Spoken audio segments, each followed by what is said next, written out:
Hello, everyone. Good afternoon. Thank you so much for joining us and very interesting discussion that was having also a moment ago in the previous panel. Just to open the discussion and to give some context here, aided by some notes in terms of what the challenge will be for this global energy mix transition. Looking at cities are major contributors to climate change. According to the UN, they consume roughly 80% of global emissions in terms of energy, and they account for more than 60% of GHG emissions. But they can also be centers of clean technology, innovation, and sustainable growth. As major contributors of carbon emissions and impacts to climate change, cities are at the front line of climate change adaptation and mitigation efforts in terms of addressing associated risks and opportunities. And also to a large degree, the cities are our future. The way existing and entirely new cities shape their energy infrastructure will be essential for us in terms of how much we will succeed in addressing the climate transition. And many of these cities are already showing how they can contribute to the climate change adaptation and mitigation. To give some context maybe to the last question that you asked a moment ago, PwC research in terms of the Low Carbon Economy Index 2023, we look at the rate of decarbonization in the largest economies around the world. Last year, we decarbonized at 2.5% year on year. What's needed for looking at net zero 2050? 17.2% every year from now on. So that's like roughly 7 times the pace. I think I will agree with most of the panelists who were here a moment ago with some of the grades that they scored with our current responses. But then again, the challenge is big. Same big opportunities of taking the rewards of that transition. And today we want to talk about some potential bets for the future. And quoting not as eloquently, but something within the lines of what Iris posted a few days ago on social media. Predicting the future of energy might seem like finding a needle in a haystack, but this group of panelists is definitely up for the challenge. We might not have a time machine, but we're armed with the next big things. Specialists in energy utilities, sustainability, business development. So we'll try to give some answers to these big questions. And with that in mind, just would like to open for all of you, especially maybe starting from Iris, from your perspective, how will the global energy mix look like in 2050? Where are we heading? What do you see? Yeah, thanks, José. It's a good question, and I think generally predicting the future is almost impossible in that sense. So the best we can do here is actually have a discussion on the topic and share some thoughts, some insights that we have. And I think maybe to start off with a general disclaimer, these kind of reports and models that we have to predict the future, including the ones from PwC, they are great, but they don't necessarily account for disruptive innovation. Think, for example, of solar, how we know it now. It's actually very cheap, but who would have known like decades ago that the Chinese would make it dirt cheap and we would actually widely adopt solar? It's just a type of innovation that was not accounted for. And in that sense, I mean, I think what we're seeing is we're going to shift towards more renewables, we're going to shift to more intermittent energy, think of solar and wind, for example. But what I do maybe generally hope is that we also find renewable baseload energy. So it can't just be solar and wind saving us, in my opinion. We'll need baseload that can actually, that's there for us when the sun doesn't shine, that's there for us when the wind doesn't blow. So think of bioenergy, think of geothermal energy. I really hope to see also the development in these kind of spaces. And yeah, that's also generally, let's say, where us as a fund try to place our bets, not only on wind or solar, but also other things that will contribute to renewable energy around the clock. So. Just to maybe add on that, I think there's a piece about reacting to change and being able to be innovative and agile to act to change. Because if we look at the energy crisis over the past 24 months or longer, we've seen a very big shift in how people think and act about energy from what we do within Eliq. And I think being able to react to changes, as we can't predict the future, is going to be really key. And also having the frameworks in place to react quickly without the over legislation or lots of just pushing things back, which is something that we've probably seen over the past few years of let's just push it back. As I don't know who it was, one of the last panelists was talking about, we've moved it to 2030, 2035, 2045, 2050, 2060. We can't just keep moving back, we've got to act. So being able to act and be agile to that is kind of really important. And I think also obviously we need that kind of baseload point, but I think especially from a city's point of view, we're going to have a lot more like decentralized energy. So how is it managed at like local grids or microgrids? And that's a real big change. The energy system's built from the energy system of the past with lots of large generation. And I think the 2050 mix is going to have a lot more localized generation and also changing the way that people think and use energy. So if you think about energy pricing from a consumer level, quite a lot of it's based around dealing with the peaks. But actually, if you can smooth the peaks and you can get people to change behavior and you can use technology to do that, then you have a less overall demand, which makes it obviously easier then to get to that kind of renewable state. That's very interesting. We very much agree with a lot of the things that you mentioned along the lines, especially disruptive innovation, as areas you mentioned, that different technologies evolving rapidly and very hard to predict how they will converge and what kind of impact will have, spillovers. Do you have similar views on this, Santeri, or other perspectives? Yeah, so maybe position myself into the conversation first. So I come from Vaisala, and Vaisala is 80 years old company, and one of the world leaders in environmental weather measurements and forecasting. And we do offer a range of products, including hardware, software, and pure data products for various industries, typically meteorological agencies in the past, but increasingly for platform operators for different industry verticals, and energy is one of them, and there are many others. I feel that still in 2050 there will be lots of coal, oil, and gas in the energy mix, but for a person who has been now in the weather industry for about 1 year, it's been quite fascinating to see how much cities are actually driving and taking action on the climate emergency, despite of what the governmental or central governmental strategy has been at the time. And I think that this is mainly because of the cities are the economic powerhouses, and they're occupied by people and organizations, and the markets comes in, and it's about competition in the end, and how do you attract and how do you make the best possible places to live and work. That's being in a way said, I think that's the reason why I see that there will be actually a large number of cities who are running totally, completely on renewables. And from our perspective, well, there are many problems to be solved. Like Will mentioned about how do you empower the kind of a local production and so forth. Obviously, you need flexible grids, you need storage solution. But I think one big problem that I think we need to solve is that the perception when it comes to the renewables, that they are not stable enough to kind of be the single source. And I think we need to, and the reason is for that is obviously that the weather is going to change day to day, and it's really hard to, in a way, predict. But I think we are already quite advanced in predicting weather, and the energy ecosystem across the value chain is already utilizing weather quite a bit, from production, from transmission, and the consumption, for example, like in the buildings. So, but I think we just need to, somehow also try to affect on the regulation and how, for example, the current, policies in place favor the kind of production of stable and predictable kind of fossil-based fuels instead of renewables, because renewable producers might get fined because they are not meeting the production quota for the next day. So obviously that's one area on which to innovate. Very interesting.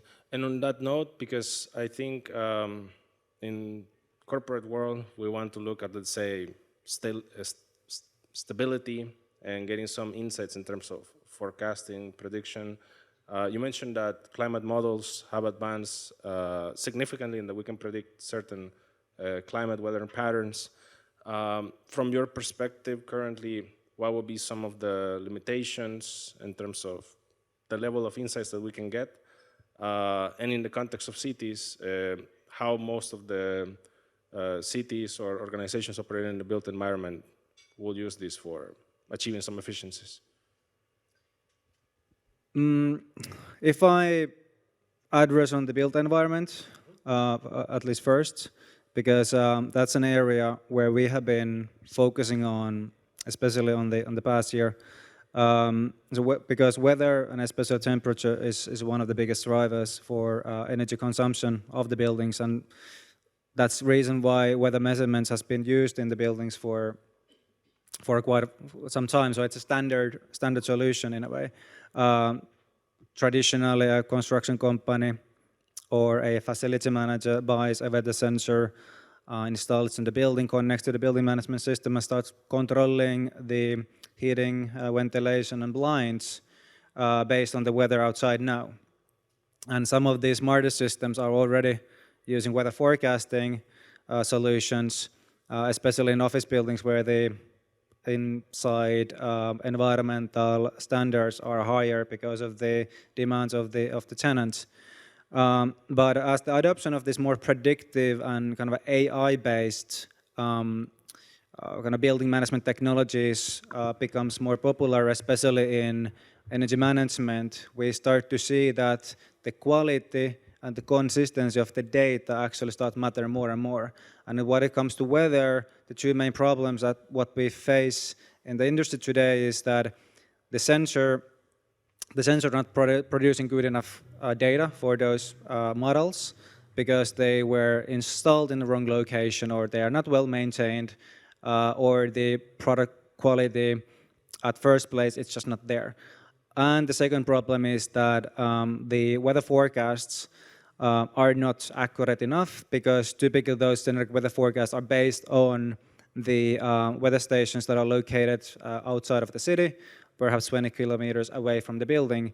And we know for a fact that the generic weather models in the urban environment features large errors, simply because the weather models are not able to see the things what humans see, the buildings, the rivers, the parks, that are actually impacting on the local scale weather and climate quite a bit. So, and how we in a way are addressing this at the moment is that, you know, one of our unique capabilities to deploy a sensor or a number of sensors as a network in a city, and then take the data out of those sensors to our models, who then learn about the local climate and then improve the forecasting accuracy for a single specific building, for example. And then these energy management software companies are able to utilize those better models to kind of improve their accuracy and kind of optimize the way how they use energy or power to, you know, heat or cool the buildings. And, you know, we are talking about, in terms of weather forecasting, quite large, you know, impact there, like 70% better forecast or reduced errors in forecasting. And then if we can then convert that into a single digits of improved energy efficiency, the global scale, we can, you know, talk about impactful solutions, as buildings are, you know, contributing 30 to 40% for the energy consumption and emissions globally, and cities even more. Yeah, definitely. Iris, have you also seen a lot of innovation going on in the space from a climate tech VC investor perspective? Yeah, a good question. So maybe indeed the perspective that I'm coming from is a climate tech venture capital fund. So we don't invest exclusively in the built environment, but it's one of the sectors that, of course, emits a lot of CO2 or greenhouse gases, however you want to say it. So it's a topic of interest, I think. And in that sense, what you're describing, Santeri, I mean, I don't know that much about the weather and like how sensors do the forecasting, etc. So I can't really comment on that very much. But what I do know is that we see lots of software solutions out there in the energy space, and we actually hope that in the coming years we'll also see more hardware related things out there, because although software can contribute to, let's say, enabling a specific asset to perform better, so like optimize the energy that you use or the energy that you generate, in the end we can't really save the climate with another app on our phones or with another, you know, software platform or marketplace or anything down these lines. So I think us as a fund, we are generally investing more in hardware, which is also quite uncommon for a venture capital fund. But we believe that it is what is going to move the needle on climate, and it is what we are going to have to do to get to net zero in 2050. Yeah, definitely. And maybe following up to that question, from your perspective, which would you say are the critical areas where you would like to see more founders or innovation in terms of climate technologies, particularly in the urban tech space, but also other associated? Yeah, I think so. Generally, more related to the urban tech space, I think concrete is one of the things that we're quite interested in, but we haven't really been able to make up our mind and to sort of materialize that interest into an investment. So I think the concrete sector emits per year about 3 billion tons of CO2 equivalents, so every year. But the concrete market generally is quite a conservative market. So it's a market where we see startups emerge there, but it's quite challenging to generally penetrate it and to become a big player in the field because the market is so conservative. They've done things like this forever. So if there's any solution out there that can sort of penetrate the concrete market and be more sustainable, we would really love to see that. Then generally another topic which is maybe kind of related to the urban space, we're quite a thesis-driven fund, so we do deep dives on specific topics and then try to identify early-stage investment opportunities. And one of these topics that we're currently looking into is critical minerals. So think about lithium, cobalt, graphite. These are all of the things that we'll need much more of if we are moving away from fossil fuels. So one of my colleagues likes to say minerals are the new oil, and it's really a bit like that. There's lots of reports out there that show like, okay, if we scale down on fossils, we'll need more minerals. So any company that is working on recycling there or extraction critical minerals, that is also great, and we would love to do an investment in this space in the coming year, I would say. Yeah. And it's very interesting because in PwC we also see very similar research that about 70%, if we look at the built environment value chain, about 70% of the emissions are more on the operational side of the buildings. A lot of the solutions are in there, but as Iris, you were mentioning, like 30% of the embedded emissions coming from all the materials, construction, design process, still attracting less capital. Maybe, Will, from your perspective. So we're a software provider trying to probably help around the starting point. But maybe give some context so we typically used to work with utilities. So we help their customers engage with energy and save money on their bills, which also helps from a decarbonisation point of view. And that's also helping, I guess, maybe buy time until we have other things in place to help. But if we looked at existing building stock, say our specialities around kind of homes and helping homeowners primarily, is how do we do things with the stock that exists? How do we help people right now? Because that's going to, A, start making impacts, and B, start around the behavioral change piece. So typically we work with utilities, so like Ignitis, like Fortum, Total Energies in different markets. But one of the things we've seen off the back of the energy crisis and like access to open energy data, as we call it, is non-utilities are really interested in the kind of home and what you can do to help around home decarbonisation and ultimately help customers probably save money, but also kind of they see it as an opportunity. So we're working with some banks now, such as KBC in Belgium, Schneider Electric, and a large Swedish retailer that just happens to sell flat pack furniture. But they're all interested in that home and what they can do now and where the opportunity comes from. And we see our role as helping enable getting more people to participate, obviously using the crisis in a positive way versus a negative, that people cared about where their energy came from and how much they were using. And that's a really good way to start people taking change. And I think it's really interesting. I think some of the points around like cities and maybe corporations can lead change is, I'm from the UK, as you might tell. There was some rhetoric from the UK government about kind of reneging or just basically keep pushing things back out on climate promises and pledges. And then you had, maybe like 200 like large corporates wrote a letter jointly to the government saying that this is not okay. We want to do this. And I think that's actually quite interesting because you're getting pressure from consumers, but you're getting pressure from businesses and corporations who see their future in that space. Yeah. I like the idea of trying to influence behavior and trying to influence the consumer in general, but I think, do you, maybe you don't do that, but I'm curious, do you try and quantify the impact of the behavioral change? And if so, what kind of framework do you use for that? Because as sort of a hardware VC, we can invest in software, it just needs to save like enough emissions for us to invest. And if we can't quantify that, we typically shy away from it. So I'm quite curious to hear if you have any sort of impact framework that can properly quantify the emissions that you save with the behavioral change. So we've quite a few measured studies with clients where you have a control group and we've measured energy saving against the control group in the same period of time. Because quite a lot of companies will do, oh, we saved energy, but actually, were you doing that versus a control or not? You just said they've saved 10%. Yeah, like who enabled it, kind of who actually saved it. Exactly. So whereas we've done, I think we did for example, we did a pilot project, which now is a rollout with a Swiss utility. We did it 4 months initially. So just on behavioral change, no installation of anything. It was 4% in month 1, and it got up to nearly 10% in month 4, based upon just behavioral actions and understanding of energy usage. The trick is then how do we measure that at scale where you haven't got the control group? If you have like a sort of controlled environment where you were able to prove that you got these 4% and then the 10%, but how do you do this at the larger scale is then the question. And I think that's one of the more challenging points. I think what we're doing now as well is when we've seen an asset go in the home, for example, so we recommend based upon your home, solar panels will work. We can see you're at home during the day, you're probably home-based or working from home most of the time. The payback on solar is a lot better.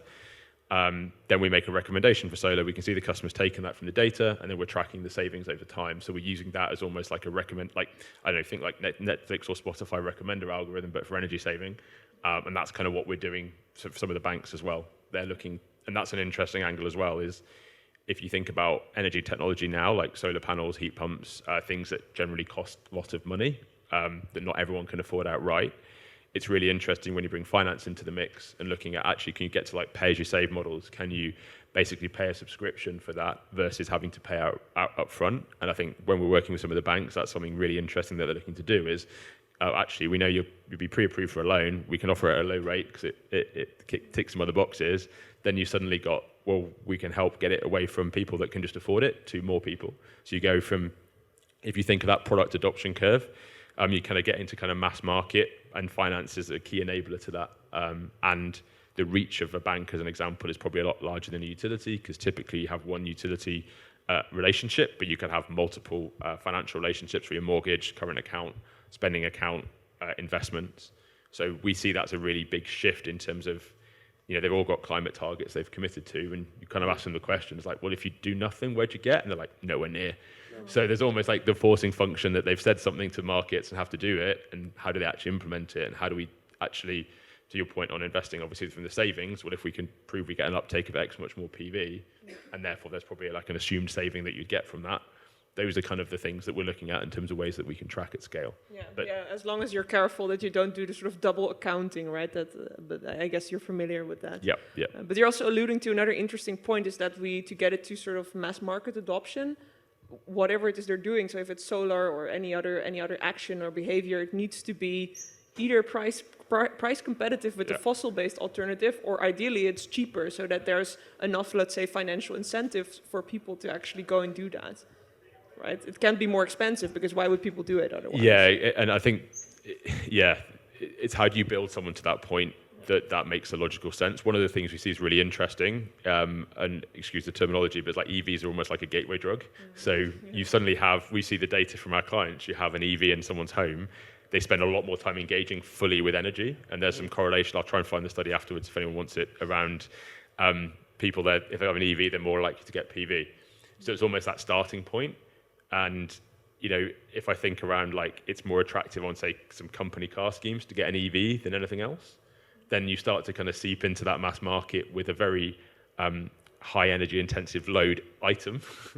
And then they can go, well, actually, is that, we're not quite there. I don't think it's scale for vehicle to grid, but you fundamentally got a large battery in your home. So what else can you do with that when you think about moving away from the peaks and things like that? So I think those are kind of we see ourselves as enabling more people to participate. We're not going to stop. We're not doing the orchestration or anything like that. It's getting more people to do it versus just the innovators. And I think that awareness incentivizer kind of. I think that the whole super affordability question is a key, because I've been now still thinking about 2050, and I heard somewhere that there's going to be 1.7 billion more people who are mostly going to be then living in the kind of developing countries and cities in Asia and Africa.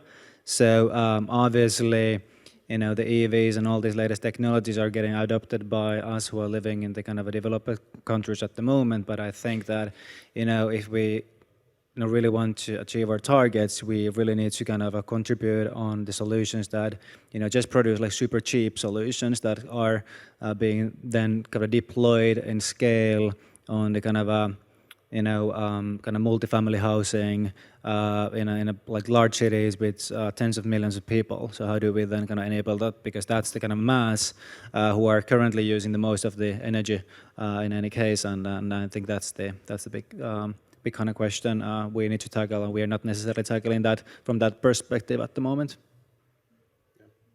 I think in some developing countries, I think I was on an energy tech summit panel a year or two ago, and one of the companies there was looking at stuff in like Africa around the fact that there isn't necessarily that infrastructure and traditional grid. You can almost bypass that and go to more microgrids with local renewables or local generation. So there's obviously that's not the same in every market, and I think there's probably going to be differences in how we deliver against net zero across different markets. If I look at, say, and we're talking this in a pre-meet, look at Australia as an example that's got like loads of space, loads of coastline. There's a guy called Saul Griffith who's talking about like electrify Australia, he's done electrify United States as well, which is basically if you can electrify everything and you almost have like surplus and just store it, then you don't need to worry about anything. That's not the same for every country, so it's almost, there's going to be some differences for sure in terms of how we get there. Obviously, our background, we understand more about Europe and similar kind of markets, but I think it's a really good point. How do we, not everyone's going to need an EV, but the flip is, does everyone need to drive a car? Do you start to get to the point where you don't need to drive everywhere? And can you detach that you need to have a car to be successful? There's loads of like smaller things like that that's going to be really hard to track or measure, but I think those are kind of things that might change, even in Europe as an example. Yeah, so maybe there's no one size fits all, and what we in Europe see as a hurdle, so for example, Africa not having a proper grid can also be an opportunity. Like they can start over, like they can create something that is different than what we have and fits their needs, you know? Yeah, for sure, because if you look at like grids in Europe, it's designed, as I said, they're kind of old system. Well, if you don't have to have that system in the first place, if you're building a grid from scratch with what we know now, there's no way you'd do that, right? And it's interesting, even like, again, on I'm UK, other markets where you've got gas as heating, you've got like a really big push for like hydrogen heating in homes. And it's like, but that needs a change in infrastructure, change of boilers and things. Why don't you just use electrical heating or a heat pump as an example? But it's almost like, well, we've got the asset, we need to protect the asset versus is that the right thing to do? And I think it's an interesting point that, you know, if you don't have that history of with this is how it's always worked, you can just be a bit more creative. Yeah. That's very interesting. And before going further, actually, we'd like to check in with the audience if there are any questions within the context of this. All right. If not, we can also check in terms of their perspective from hydrogen. What have you seen from your organizational perspective in the last 2 years? There's been like a lot of changes, macroeconomically speaking, the war, a bit more acknowledgement from policymakers in terms of the connection between energy and security, certain developments in terms of the technology. What would you say are the key trends or changes that have happened in the last 2 years that could be in the short term or that are here to stay, like for the long run? Just with hydrogen or in general? Hydrogen and in general. I think obviously hydrogen, I think I'm not an expert on it by any means. I think it's trying to find the right place for it versus trying to shoehorn it into areas it doesn't necessarily fit. So I don't think it works from a home point of view because of the work that still needed to be done to get it to be proven, like proved at scale versus other things that exist. I think it's probably got a place upstream, but I'm not as au fait with exactly how that would be. But I think that's there. I think the other piece from our point of view is just the access to data and the ability of like most countries, well, European countries, the smart meter rollout have a data hub. The ability to access that with a trusted consent process opens up other actors and like banks and other companies. And I think that's a really interesting development. I know Poland doesn't yet have a smart meter rollout, but I think it's coming. That's been a real enabler to work with non-utilities for sure and get a wider reach. I think generally hydrogen is becoming one of these buzzwords, you know, but the actual issue with hydrogen at the moment is that we don't really have green hydrogen at scale. Like we have hydrogen, but it's gray hydrogen made from literally natural gas. And natural gas comes from fossil fuels, so it's not green. So maybe the first step is creating that green hydrogen to begin with. We currently cannot do that for a low cost. We don't have the equipment for that, and we don't have the technology for it, and that's really not ready. So step one. And then step two, transporting hydrogen is actually not that straightforward.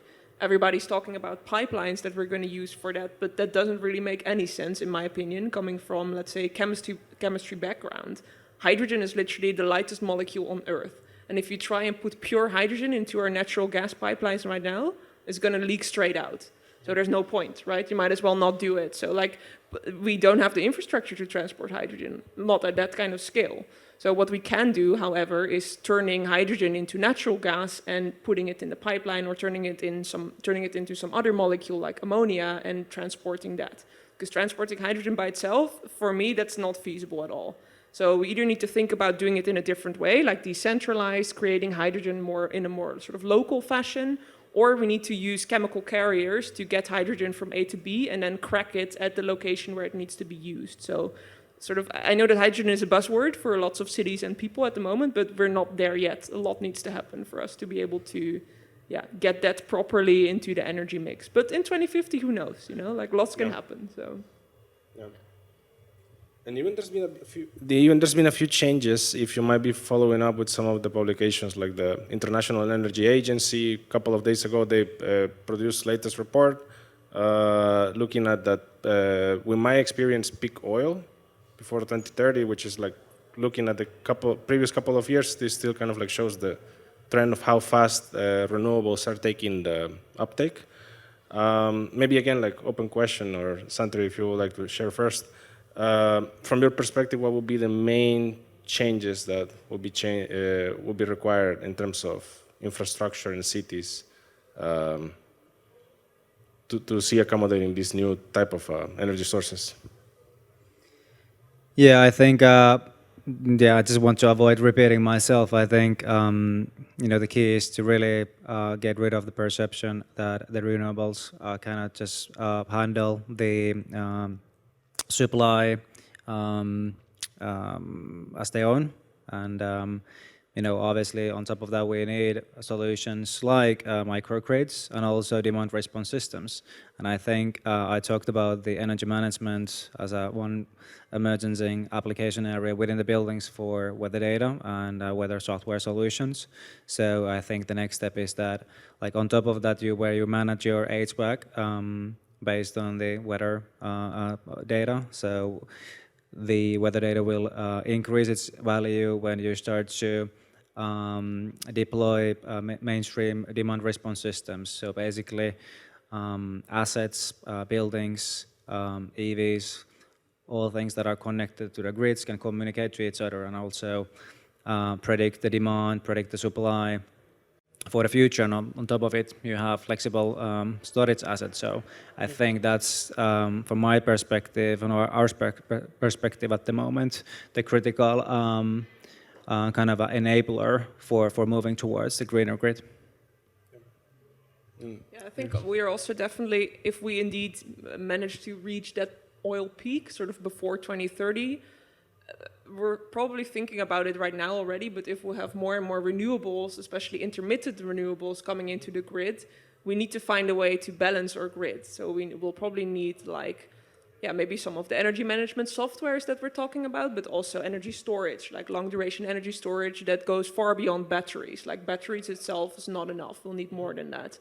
And ideally, as I said in the beginning, I would also like for us to think more about baseload renewable energy. So think about geothermal energy, think about bioenergy, like how can we advance there and make sure that we have that in place once we reach that fossil peak and, go down from there onwards in terms of fossils. So, yeah. Yeah, I think it's using technology where it exists as well to kind of like try and shave a little bit off those peak points. Obviously, you can do that from a behavioral point of view, like don't use things at certain times, but generally people don't like being told what to do at certain times. I think trying to be clever with what you have in the home for customers with things connected, and also then getting more people to have things connected where you can control, or even like shifting things slightly out. Because if we, let's say we helped everyone save 10% on their energy. I think in the UK, 16% of homes, carbon emissions come from homes. That's actually quite a big impact in a probably relatively short piece of time, which buys a bit more time for other things as well. So I think there's a risk. We always look for what's the next thing, what's that silver bullet. I don't think there is one. I think it's starting to act now with what we have. And there will be change. We don't know what's going to happen in 2050, right? We haven't got that crystal ball. So assume there's going to be change and do what you have with the technology you have now. There's a lot of good technology now to kind of start that way versus just kind of keep pushing out and pushing it out, because I think that's always the risk, especially from a policy point of view, because politicians generally are in for a short period of time and they're looking at like a 4 or 5 year horizon. So I think you just need to start acting versus just say it's someone else's problem. But to some extent, sometimes, let's say from the market's perspective, there are some mega forces that are still unstoppable regardless of what policies sort of dictating, though there might be some friction. One question from the various things that you were mentioning, there's always the risk of stranded assets, legacy infrastructure that will still remain. What can we do with it? What will be, let's say, main applications or risks in case organizations or cities do not apply things like manage phase out of high emitting assets? Yeah, I think we already talked a bit about natural gas and the infrastructure that we have in place for that. I mean, the molecule in natural gas is methane, and that methane, we can also create that from other sources than fossil. So we can make methane from biomass, for example, or we can make methane from carbon dioxide directly if we have enough renewable energy. So, for example, we can keep that natural gas grid. I actually think we should keep that natural gas grid. We should just think about the origins of the gas that we're putting in. Like, it should come from a renewable origin. So that's one, let's say, massive global asset that could be stranded if we don't use any methane anymore. So I think, yeah, going back to sort of the drawing table and think about where we get the methane from is super important at this point in time. And there's also maybe, let's say, non-physical assets, but like expertise that can be stranded. So if we think about all the engineers in the oil and gas industry, like what are they going to do?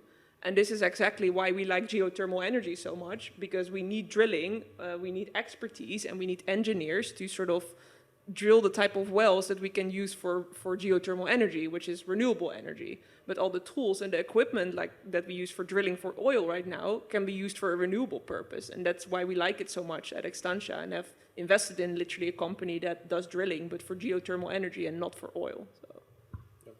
Like almost reframing the question, right? So it's not like, how can I pump something else in the grid? Like, how do I change the source? I think that's a really interesting point, because I think the answer at the moment is we just need to put hydrogen in it, and that doesn't seem that well thought through. You've obviously answered that better from a scientific point of view than I can. But I think it's obviously going to be an issue, and someone's going to be looking at that. But I think it's also looking at like even looking at the lifespan of that. So when that gas grid came in as an example, like what was the life that they've expected it to be? So, and does that kind of in that kind of phased, if there's a phased out approach of part of it as an example, has that already got the return that they need versus actually trying to kind of keep on with that? And maybe that time is better spent looking at something else at that point. But. That would require like very specific metrics and targets for organizations to help them go through the managed phase out. We still have time for 1 or 2 questions from the audience in case you have any. I think we certainly have time for a question or two, if you have any questions. All right. In case no questions from the audience, actually we can also take, let's say, a shorter term view in terms of how you see changes for the global energy mix. Maybe looking at the next 12 months, what's something that excites you or that you're keen to see in the market space or where we're heading? Maybe starting with you, Santeri. Yeah, thank you. Well, we have seen, obviously, over the last few days here, some of the interesting upcoming technologies as well. And I think I, take 1 or 2 from our perspective. I think second is, I just wanted to take it up now, as you mentioned about the kind of a grid. So, for example, we are now really much investigating on like how much we can help transmission line operators to optimize their grid capacity, because obviously they are now putting more and more renewable energy, including wind and solar, that is variable.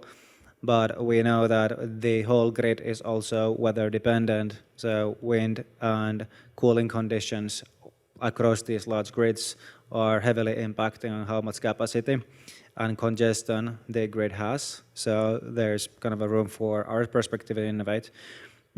Secondly, I think this is also like really weather dependent kind of a trend, but it's like fascinating me because we've been learning this year and the last year that AI and large models are impacting quite a bit on various industries and businesses. But for our industry, I think what's interesting is to now to see how these large AI-based weather models are transforming the kind of traditional weather forecasting models that are based on physical modeling that are run by the supercomputers. But now we have seen that a combination of like AI and also the physical models are emerging, but it's like very early stages. But I think already next year we're gonna see some first kind of results and kind of perhaps utilizations and use cases. Great. So use cases on AI, Iris, your perspective. Yeah, I'll keep it brief because we have another 2 minutes or so. But I think what I'm generally very excited about for the coming year. So as I mentioned, we're currently doing a deep dive on critical minerals. And one investment that materialized from that so far is actually a company that is creating graphite that we use for battery anodes directly from greenhouse gas CO2. And they're solving actually two problems. So first of all, graphite has a big carbon footprint, and the type of graphite that they are making has actually a negative carbon footprint. So they're taking greenhouse gases and making graphite from it. And on top of that, instead of getting graphite from China, as we basically all do right now, because it's either mined in China or produced in China from fossil fuels, they're actually bringing supply chain security for that material to Europe. And they're also doing that at a cost point that is competitive with the current fossil-based alternative out there in the market. So there are basically three things that make us very excited about materializing this investment. And yeah, I'm curious to see where that's going to go in the next year and what kind of progress that company, as well as all of our other portfolio companies, will make. Cool. Great. Yeah, I'll finish it off. I think from our perspective, I've probably touched on it a little bit. It's around the access to energy data. So if we think about open banking and what that's done for kind of banking and financial services, we see the same as what we call open energy data. So the ability for other actors than a utility to want to interact with someone around home energy is really exciting. And I think that's where we're going to get a lot of change and also kind of force action. Because I've been to loads of utility events over my career, and they've all talked about the same things, like we need to engage the customer and do things, but they never really do. And I think now this is almost going, well, actually someone has trust a bank maybe more than utility. Maybe they're both not that trusted, but probably more than utility. Or trust another like actor. And I think that is really interesting to kind of drive change from a immediacy point of view. So thinking of it as enabling things to happen in energy transition. I think that open energy data is the thing that seems to be picking up more traction from conversations we're having across Europe and wider.